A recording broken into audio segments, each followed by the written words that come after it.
Hello दोस्तों, प्रस्तुत है आज की कहानी।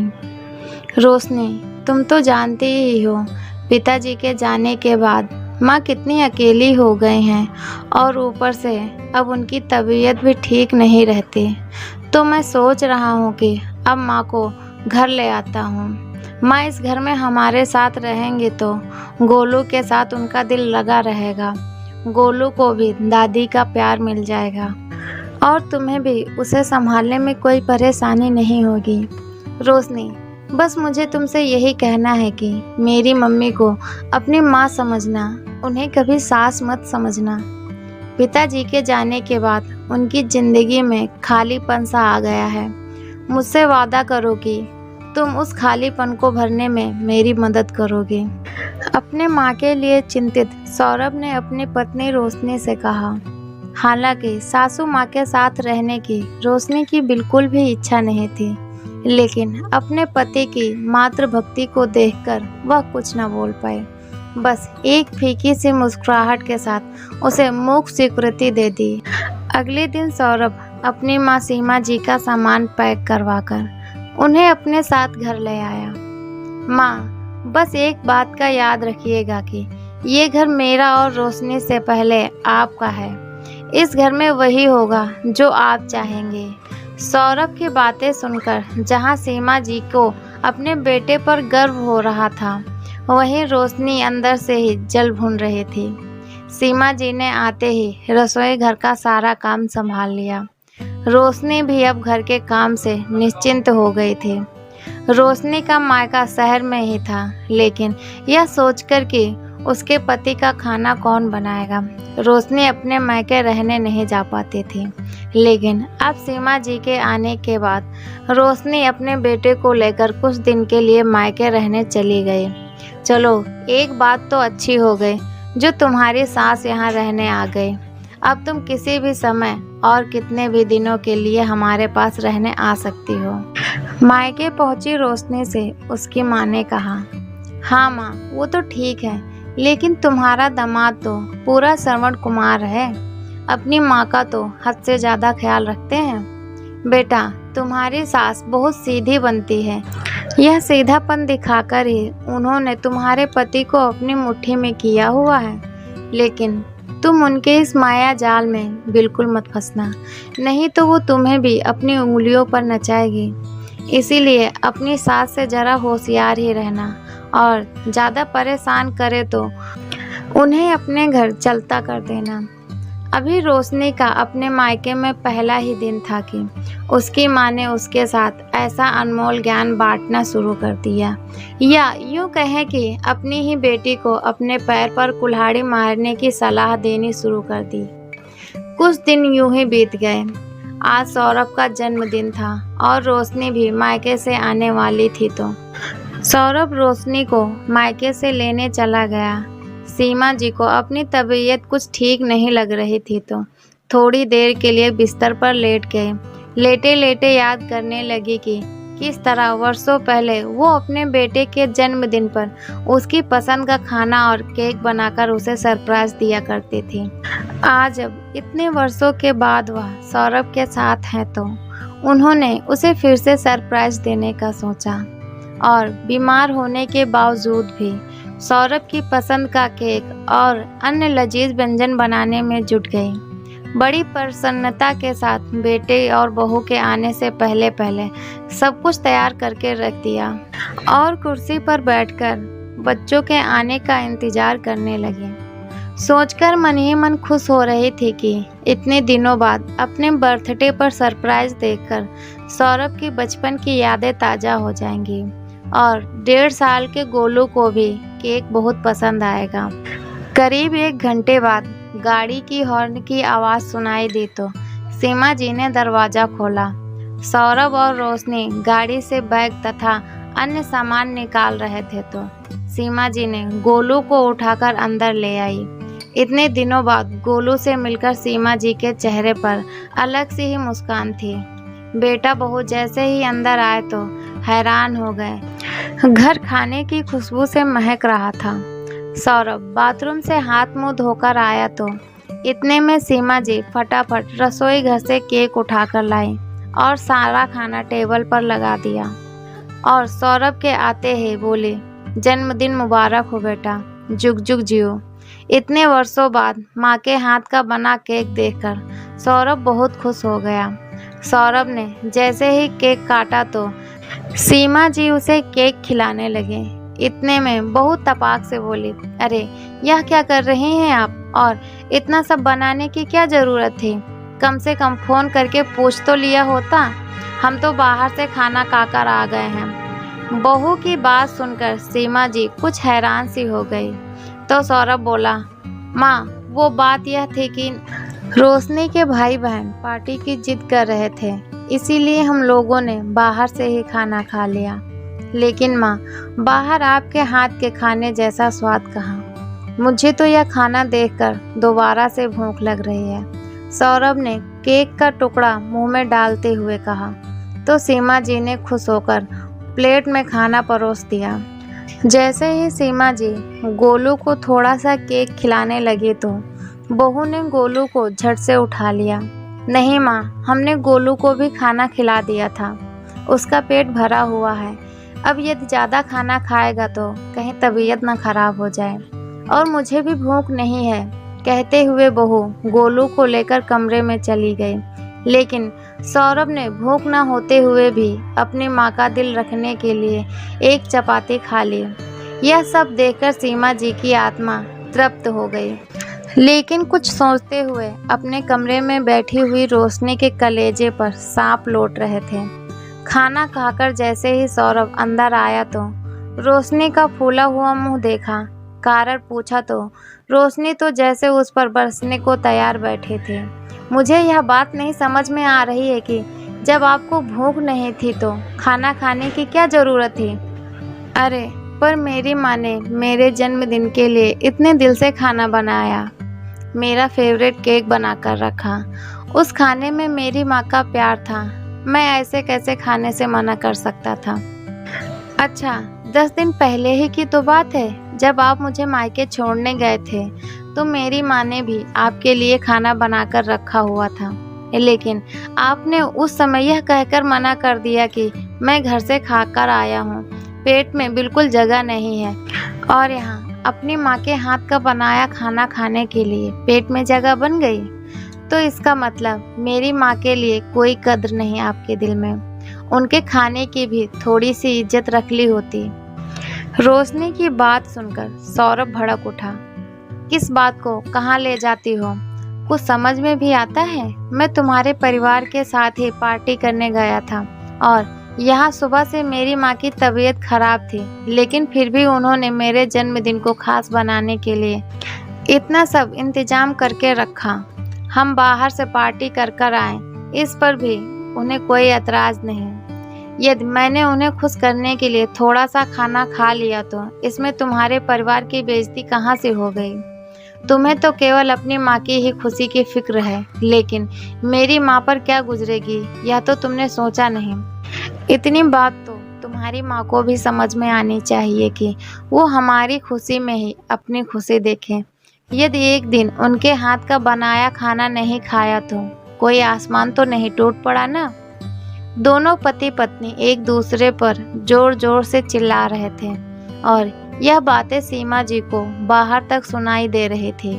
बहस खत्म होने का नाम ही नहीं ले रहे थे, और इधर सीमा जी यह देखकर हैरान थी कि उनकी बहू के दिल में उनके लिए कितना जहर भरा हुआ है, क्योंकि आज तक उन्होंने बेटे और बहू की जिंदगी में कभी दखल नहीं दिया था। बेटे की शादी करने के बाद रोशनी उनके घर में आई तो उन्हें ऐसा लगा कि उनके जीवन में बेटी की कमी पूरी हो गई है।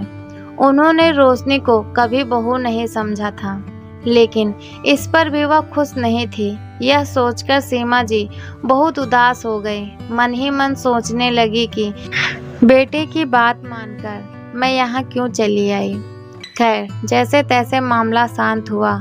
कुछ ही दिन बीते कि बहू रोशनी सीमा जी के पास आई और बोली, माँ जी विदेश से मेरे बड़े भैया और भाभी आए हुए हैं, तो मैंने आज रात उन्हें खाने में बुलाया है। उनके साथ मेरे परिवार के सभी लोग भी रात के खाने पर आ रहे हैं। कुल मिलाकर मेरे घर से 10 लोग हो ही जाएंगे और यहाँ हम लोग भी हैं। तो आज रात के लिए आप 15 लोगों का खाना बना दीजिएगा। मुझे कुछ सामान लेने के लिए मार्केट जाना है। इतने समय बाद भैया भाभी आ रहे हैं तो उनके लिए कुछ गिफ्ट भी लेने हैं। बहू, आजकल के ज़माने में तो ऑनलाइन भी खाना ऑर्डर किया जा सकता है, तो परेशान क्यों होना, खाना बाहर से ही मंगवा लो। माँ जी, आप तो जानती हैं कि मेरे पिताजी की तबीयत खराब रहती है और बाहर का खाना उनके लिए ठीक नहीं है। और फिर मेरे भैया भाभी क्या सोचेंगे कि अपने घर पर बुलाया और अपने हाथ का बनाया खाना भी नहीं खिलाया। तुम्हारी बात तो ठीक है बहू, यदि घर का बना खाना इतना ही ज़रूरी है तो मैं खाना बना देती हूँ। डिनर की तैयारी करने के लिए सीमा जी दोपहर से ही काम में जुट गई। बिना रुके लगातार काम करते रहने से कमजोरी महसूस होने लगी। फिर भी यह सोचकर काम में लगी रही कि अगर बैठ गई तो खाना नहीं बन पाएगा। लेकिन थोड़े देर में ही उन्हें चक्कर आने लगे तो जाकर सोफे पर बैठ गए। तब तक सौरभ भी आ चुका था। अपनी माँ की ऐसी हालत देखकर तुरंत उन्हें चेकअप के लिए ले गया तो पता चला कि बीपी लो हो गया था। माँ की तबीयत बिगड़ी हुई देखकर सौरभ ने रोशनी को प्रोग्राम कैंसिल करने के लिए कह दिया। 2 घंटे बाद जब तबीयत ठीक हो गई तो सौरभ अपनी माँ को लेकर घर आया। रोशनी ने अपने परिवार के लोगों के आने का प्रोग्राम तो कैंसिल कर दिया, लेकिन अगले दिन रोशनी ने अपनी सासू माँ को खूब खरी खोटी सुनाई। ऐसी कौन सी बीमारी थी सासू माँ जो आप 2 घंटे में ही ठीक हो गई? साफ साफ क्यों नहीं कहते कि मेरे परिवार वालों का आना इस घर में आपको पसंद नहीं है, इसीलिए आप बीमारी का नाटक कर रहे थे। इस पर सासू माँ ने कहा, बेटा मेरी तबीयत सच में खराब थी, मैं भला नाटक क्यों करूँगी। लेकिन रोशनी ने अपनी सासू माँ का यकीन नहीं किया। उसके बाद तो उसने सीधे मुंह बात करना भी छोड़ दिया। बहू के व्यवहार से कभी कभी तो सीमा जी का उस घर में दम घुटने लगता था। कई बार अपने बेटे सौरभ को अपने पुराने घर वापस जाने के लिए भी कह चुके थे, पर सौरभ उन्हें वापस जाने नहीं देना चाहता था और हमेशा टाल मटोल कर देता था। लेकिन गोलू अपनी दादी के साथ काफ़ी घुल मिल गया था। उसे अपनी दादी के साथ बहुत अच्छा लगता था, तो रात को भी माखन चोर की कहानियाँ सुनते सुनते अपनी दादी के पास ही सो जाता था। सीमा जी गोलू के सहारे ही अपना समय काट लेते थे। एक दिन रोशनी बाजार से खरीदारी के लिए गई हुई थी तो गोलू को दादी के पास ही छोड़ गई थी। दादी भूख लगी है कहते हुए गोलू सीमा जी से खाना मांगने लगा। गोलू को खाना देने के लिए जैसे ही सीमा जी किचन में गई तो फर्श पे पानी गिरा होने के कारण एकाएक उनका पैर फिसल गया और वो नीचे गिर गई। कमर में बहुत तेज से दर्द शुरू हो गया। सीमा जी उठने में असमर्थ थी, फिर भी जैसे तैसे करके फ़ोन के पास पहुंची और अपने बेटे को फ़ोन लगाकर सारी बात बता दी। सौरभ जल्दी से घर पहुंचा और अपनी माँ को बिस्तर पर लेटाया। रोशनी को फ़ोन लगाया। रोशनी, माँ रसोई घर में अचानक से फिसल गई हैं और दर्द के कारण करा रही हैं। मुझे उन्हें डॉक्टर के पास लेकर जाना है। मैं गोलू को अकेले घर पर नहीं छोड़ सकता। तुम जल्दी से घर आ जाओ। हे भगवान, एक तो जब से आए हैं तब से बीमारी का बहाना किए बैठी हैं और अब ये नई मुसीबत न जाने यह माँ बेटे मुझे चैन से जीने भी देंगे या नहीं। मन ही मन बड़बड़ाते हुए रोशनी घर पर आ गई। डॉक्टर को दिखाया और जांच करवाई गई तो डॉक्टर ने बताया कि उनकी मांसपेशियों में खिंचाव आ गया है, लेकिन चिंता की कोई बात नहीं है। डॉक्टर ने उन्हें कुछ समय के लिए बेड रेस्ट की सलाह दी। डॉक्टर की बात सुनकर सौरभ को कुछ तसल्ली सी हुई। उसने अपनी पत्नी को माँ का ख्याल रखने के लिए सख्त हिदायत दी और एक काम वाली बाई लगवा दी ताकि माँ का ख्याल रखते हुए रोशनी पर बाकी कामों का बोझ न पड़े। सौरभ की हिदायत पर रोशनी भी अपनी सासू माँ का पूरा ख्याल रखने लगी। उन्हें कोई काम नहीं करने देती थी। रोशनी की माँ को जब अपनी समधन के बारे में पता चला तो उन्होंने भी हालचाल जानने के लिए सीमा जी को फ़ोन किया। चिंता मत कीजिए समधन जी, जल्द ही आप बिल्कुल ठीक हो जाएंगे। बच्चे आपका अच्छे से ख्याल तो रखते हैं ना? अरे बच्चे तो मेरे बहुत ख्याल रखते हैं और रोशनी तो मुझे बिस्तर से उठने ही नहीं देती, सीमा जी मुस्कुराते हुए कहने लगी। कुछ ही दिन बीते, सीमा जी अब पहले से अच्छा महसूस कर रहे थे। एक दिन उन्होंने अपने पुराने घर जाने के लिए इच्छा जताई। बस बेटा, बहुत सेवा कर ली तुम लोगों ने, अब मैं अपने घर वापस जाना चाहती हूँ। इस पर सौरभ ने कहा, माँ यह आप ही का तो घर है, अब आप यहीं रहोगे, कहीं नहीं जाओगे। सोचो अगर आप उस घर में अकेली होती तो और यह घटना हो जाती तो कौन देखने आपको आता। माँ बेटे की ये बातें रोशनी चुपचाप खड़ी सुन रही थी और बिना कुछ बोले रसोई घर में चली गई। सीमा जी को उसके व्यवहार में फिर से बदलाव नजर आने लगे थे। रविवार के दिन रोशनी को किट्टी पार्टी में जाना था। सौरभ घर पर ही था तो रोशनी ने अपने बेटे गोलू को सौरभ के पास ही बिठा दिया। गोलू सौरभ को ज़्यादा परेशान न करे, इसीलिए मोबाइल फ़ोन में गेम लगाकर उसके हाथ में थमाकर पार्टी के लिए चली गई। अपने बेटे को फ़ोन लगाकर देते हुए उसे यह ख्याल भी नहीं आया कि उसका फ़ोन अब अनलॉक हो चुका है और कोई भी उसके मोबाइल में मैसेज पढ़ सकता है। काफ़ी देर से गोलू मोबाइल पर गेम खेल रहा था। जब तक गोलू मोबाइल देखता था तब तक खुश रहता था, लेकिन सौरभ ने जैसे ही उसके हाथ से मोबाइल लिया तो वह रोने लगा। तो सौरभ गोलू के साथ बात करने लगा। गोलू के साथ हंसते बतियाते सौरभ ने देखा कि रोशनी के मोबाइल पर लगातार मैसेज आ रहे हैं।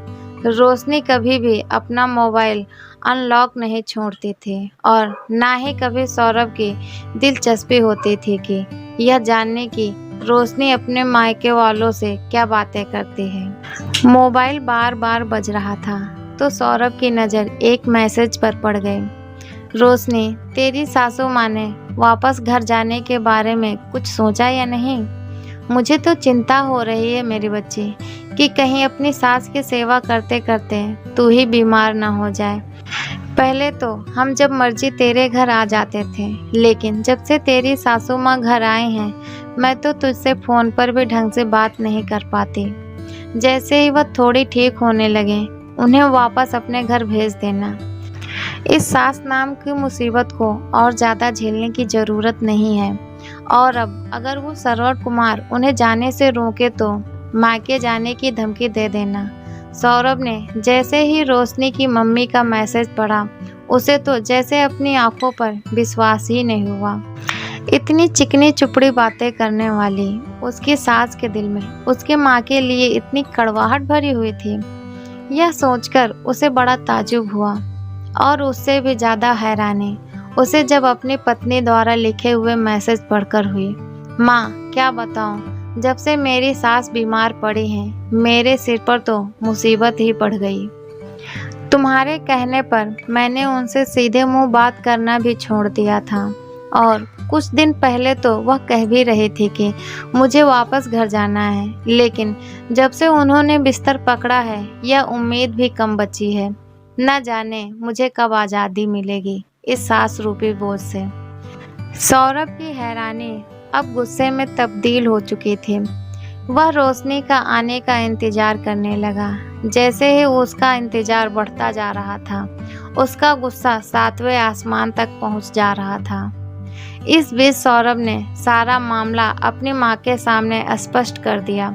सौरभ की बातें सुनकर उसकी माँ ने कहा, बेटा तुम बहू को कुछ मत कहना, यह सब मेरे कारण ही हो रहा है। तुम मुझे मेरे घर छोड़ दो, सब कुछ ठीक हो जाएगा। जैसे ही रोशनी घर आई सौरभ ने उसे उसका मोबाइल दिया। सौरभ के हाथ से मोबाइल लेते हुए रोशनी को याद आया कि मोबाइल पर तो उसकी माँ के मैसेज आते हैं, कहीं सौरभ ने उन्हें पढ़ तो नहीं लिया। उसे थोड़ा सा डर लगा, लेकिन सौरभ के चेहरे पर गुस्सा नहीं था। इसका मतलब सब ठीक है। रोशनी को इस बात की तसल्ली हुई। उसी समय सौरभ ने कहा, चलो रोशनी, आज तुम्हारे मायके चलते हैं। अपनी माँ के घर जाने की बात सुनते ही रोशनी जल्दी से तैयार होकर गोलू को उठाकर आ गई। रविवार का दिन था, इसीलिए सभी लोग घर पर ही थे। बेटी दामाद को आया देखकर रोशनी के पिता ने कहा, अरे सौरभ जी आए हैं, कुछ चाय नाश्ता लेकर आओ। सौरभ ने बड़ी विनम्रता से कहा, नहीं ससुर जी, मैं तो बस आपकी अमानत आपको लौटाने आया हूँ। सौरभ की बात सुनकर सब लोग हैरान हो गए। कौन सी अमानत? ससुर जी, आप अपनी बेटी को अपने पास ही रखिए। मेरे घर में अब उसकी कोई जगह नहीं है। यह सुनकर रोशनी बोली, तुम्हारी हिम्मत कैसे हुई मेरे साथ ऐसा करने की? साफ साफ बताओ बेटा, बात क्या हुई है? ससुर जी ने हैरानी से पूछा तो सौरभ बोला, ससुर जी, यह बात आप सासू माँ और अपनी बेटी से पूछे तो बेहतर होगा। रोशनी की माँ हैरानी से सौरभ की तरफ देखने लगी और गुस्से से बोली, दामाद जी, आखिर आपको समस्या क्या है? कुछ बताएंगे? समस्या तो आप हैं सासू माँ, जो अपनी बेटी का घर बसने ही नहीं देना चाहती। अपनी पोल खुलते देख सासू माँ ने चुप रहना ही बेहतर समझा। तुम्हारी हिम्मत कैसे हुई मेरी माँ से इस तरह बात करने की? रोशनी गुस्से से चिल्लाई। रोशनी, इसमें गलत क्या है? तुम भी तो अपनी सास से इसी तरह बात करती हो। मैंने ऐसा कब कहा तुम्हारी माँ के बारे में? तो ठीक है, फिर आज दूध का दूध और पानी का पानी हो ही जाने दो। ससुर जी, रोशनी से कहिए अपना फ़ोन अनलॉक करें। यह सुनते ही रोशनी हड़बड़ा गई और मोबाइल अनलॉक करने से मना कर दिया, लेकिन अपने पिता द्वारा जोर दिए जाने पर उसे मोबाइल खोलकर देना पड़ा। सौरभ ने वह सारे संदेश अपने ससुर जी को दिखाए जो रोशनी ने और उसकी माँ ने एक दूसरे को भेजे हुए थे। मैसेज पढ़कर ससुर जी की हैरानी का ठिकाना न रहा। ससुर जी, सासू माँ यहीं बैठे बैठे हमारे घर पर पूरा कंट्रोल रखती हैं। यह बात कहाँ तक सही है? अपनी बेटी को सही बात समझाने की बजाय घर में कलेश कैसे करना है, ये सिखाना कहाँ तक सही है? रोशनी और उसकी माँ की मैसेज पढ़कर ससुर जी का चेहरा गुस्से से लाल हो रहा था और परिवार के सभी लोगों की हैरानी भरी नजरें उन दोनों पर ही टिकी थी। जब सारा मामला स्पष्ट हो गया तो रोशनी और उसकी माँ की आंखें शर्म से झुक गईं। अब रोशनी से भी कुछ कहते न बनता, क्योंकि अब सभी को रोशनी और उसकी माँ की करतूतों के बारे में पता चल चुका था। रोशनी के पिता ने उसकी माँ को गुस्से से फटकार लगाते हुए कहा, कुछ तो शर्म की होती। तुम्हारी इन्हीं हरकतों के कारण हमारी एक बेटी पहले ही तलाक लेकर घर में बैठी है और अब तुम दूसरे का भी घर तोड़ने चली थी। और रोशनी, तुमने आइंदा कभी ऐसी हरकत की तो मुझसे बुरा कोई नहीं होगा। ससुर जी ने सौरभ के आगे हाथ जोड़ते हुए कहा, माफ़ करना बेटा, हमें तो लगा था कि हमारी बेटी अपने घर में सभी को बहुत खुश रखती है और अपनी सास की बहुत इज्जत करती है, लेकिन यहाँ तो कुछ और ही चल रहा था। अच्छा हुआ बेटा, आपने समय रहते इन सब बातों से हमें अवगत करा दिया। अपने ससुर जी को हाथ जोड़े देख सौरभ ने बड़ी विनम्रता से कहा, माफ़ करना पिताजी, किसी की बेइज्जती करना मेरा मकसद नहीं था, लेकिन जब मैंने अपनी माँ के खिलाफ साजिश होते हुए देखा तो मैं खुद को रोक नहीं पाया। बेटा सौरभ, अब एक काम और कीजिए, हमारा मान रखते हुए आप रोशनी को अपने घर वापस ले जाइए। अपने ससुर जी के कहने पर सौरभ रोशनी और अपनी बेटी को लेकर घर की तरफ चल दिया। थोड़ी देर बाद रोशनी के पिताजी भी रोशनी की माँ को लेकर घर पर आ गए। रोशनी ने अपनी सासू माँ के साथ किए जाने वाले व्यवहार के लिए उनसे माफ़ी मांगी, तो रोशनी की माँ ने भी अपनी समधन जी से माफ़ी मांगते हुए भविष्य में उनके परिवार में बेवजह दखल न देने का आश्वासन दिया। तो दोस्तों, कैसी लगी कहानी? अगर अच्छी लगी है तो प्लीज़ वीडियो को लाइक करें, शेयर करें और हमारे चैनल पर नए हैं तो हमारे चैनल को सब्सक्राइब करें। इस कहानी से आपको क्या सीख मिलती है, कमेंट बॉक्स में अपनी राय लिखकर हमें ज़रूर बताएं। वीडियो पूरा देखने के लिए आपका बहुत बहुत धन्यवाद।